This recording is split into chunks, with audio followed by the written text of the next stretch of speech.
Under zero grazing, the major disease is East Coast fever, but you can always control East Coast fever as long as you, because here we don't spray, we use what we call we use the spot on.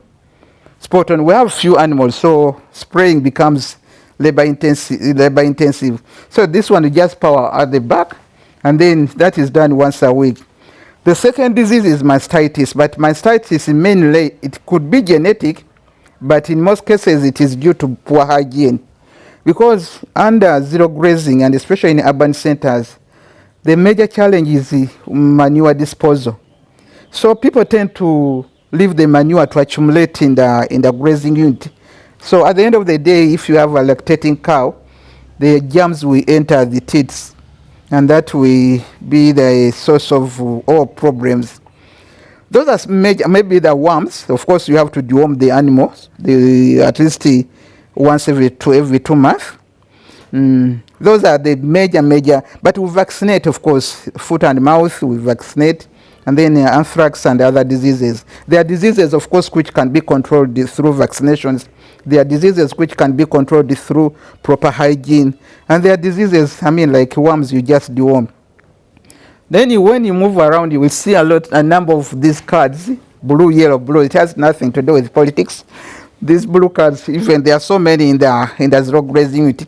This is one way of controlling flies. These are called sticky insect traps. So they will trap whatever fly or insect that comes. That's why you don't see any fly here. But you visit some of these farmers, the flies will welcome you, and it's not good, because it can also be a source of disease, but it also inconveniences the farmers. When it comes to manure disposal, how do we dispose of manure? Behind this place we see a small pit, a cemented pit.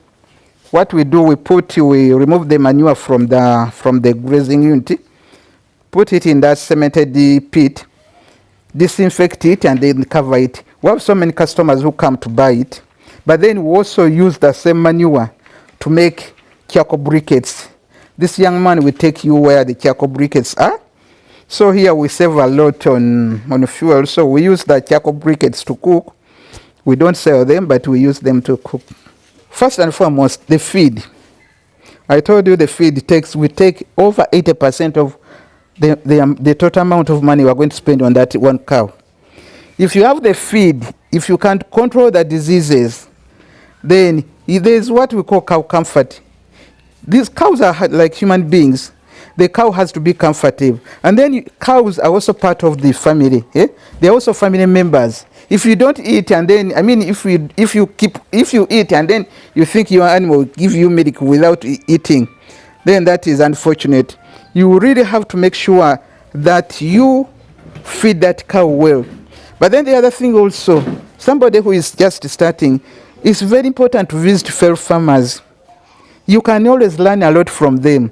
It doesn't mean that whoever farmer you visit is very good. Even bad farmers, you can always learn from the bad things they do. Up to now, I still visit farmers, and I like learning from farmers, because whenever you visit a farmer, there's always something new. And then, of course, also attending these exhibitions, attending farmer workshops. Many farmers don't want, they think they know it all, but nobody knows it all. There's always a chance to learn new technologies. And by the way, our motto here is a farmer's foot is the best manure. That is our motto. A farmer's foot is the best manure. It's not all about owning a cow, but you need to participate. You need to monitor. You need to make sure that every day you check on that animal. Not only checking, but you participate in activities. Many people come here and find me seated there, very comfortable on my chair, with a chair and then my laptop, and then they wonder whether I'm mad. But no, you see, when you sit there, you can always observe whether the animal is in good condition or not. And by doing so, you save a lot of money. Instead of, many of these farmers are telephone farmers. And that's why many farmers are losing animals, because they think they know it all. They think I've bought an animals, my animals, and somewhere you keep calling somebody to give information. But these people who had a pass are very good, and I thank them, but they also have their own weaknesses. The major challenge is depending on where you are. Because first of all, when we were starting, the very first cow I got, by the way, was poisoned. 2 weeks, and I had got it on loan. 2 weeks it was poisoned. I didn't give up. I got money. I bought another cow. Within 1 week, again it was poisoned. But then I thank God that, when you trust God, the God will always show you your enemies. I got to know the person who was poisoning them.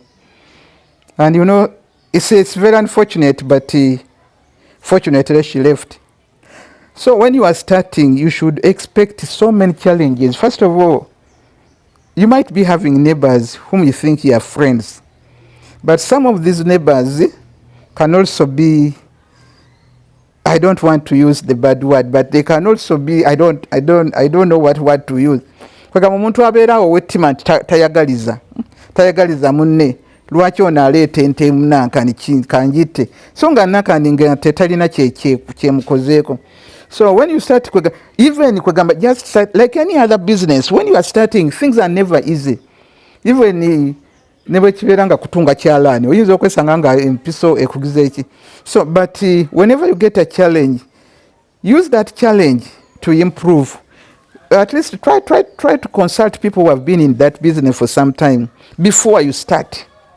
What do I need to do to make sure that I'm successful?